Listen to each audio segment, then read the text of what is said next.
ماں تو پھر ماں ہوتی ہے۔ ایک عورت اپنے 3 ماہ کا بچہ ڈاکٹر کو دکھانے آئی کہ ڈاکٹر صاحب میرے بچے کے کان میں درد ہے۔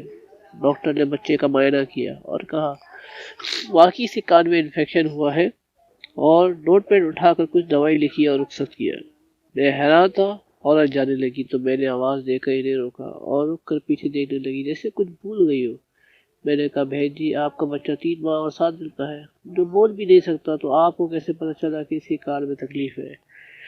وہ مسکرائی اور میری طرف روک کر کے کہنے لگی بھائی جی، آپ کان کی تکلیف پہ حیران ہیں؟ میں اس کی رگ رگ سے واقف ہوں، یہ کب روتا ہے، کب جاگتا ہے اور کب سوتا ہے۔ مجھے اس کے سارے دن کا شیڈول پتہ ہے، کیونکہ میں ماں ہوں اس کی۔ انسان کو جب کوئی تکلیف ہو تو اس کے دن بھر کے شیڈول بدل جاتا ہے، اور کھانے پینے، سونے جاگنے کے اوقات بدل جاتے ہیں۔ طبیعت خراب ہونے سے انسان ہر وقت بے چین رہتا ہے۔ کل رات سے میرا بچہ بھی خلاف معمول روئے جا رہا ہے۔ رات جاگ کے گزاری۔ میں نے اس کے ساتھ سعید کو میں نے غور کیا تو بچہ جب رو رہا تھا تو سعید ہی اپنے ننھا ہاتھ اپنے ننھے سے کان کی طرف لے جا رہا تھا۔ میں بچے کو اس کے باپ کے پاس لے گئی کہ اس کے کان میں درد ہے۔ وہ مجھے سوالیہ نظروں سے دیکھنے لگے کہ مجھے کیسے پتہ چلا۔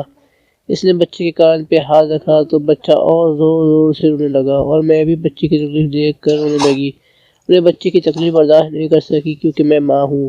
عورت چلی گئی اور میں نم آنکھوں سے دیر تک کھڑا سوچتا رہا کہ ماں 3 ماہ کے بچے کا دکھ درد سمجھ سکتی ہے، اور میں روزانہ ماں سے کتنی دفعہ جھوٹ بولتا ہوں، اور وہ یقیناً میرے سارے جھوٹ جانتی ہے کیونکہ وہ ماں ہے۔ تب سے میں نے کبھی ماں سے جھوٹ نہیں بولا۔ کہانی کو ضرور آگے شیئر کریں ناظرین۔ کمنٹ باکس میں اللہ کے 99 ناموں میں سے ایک نام ضرور ٹائپ کریں۔ جزاک اللہ خیر کثیرہ۔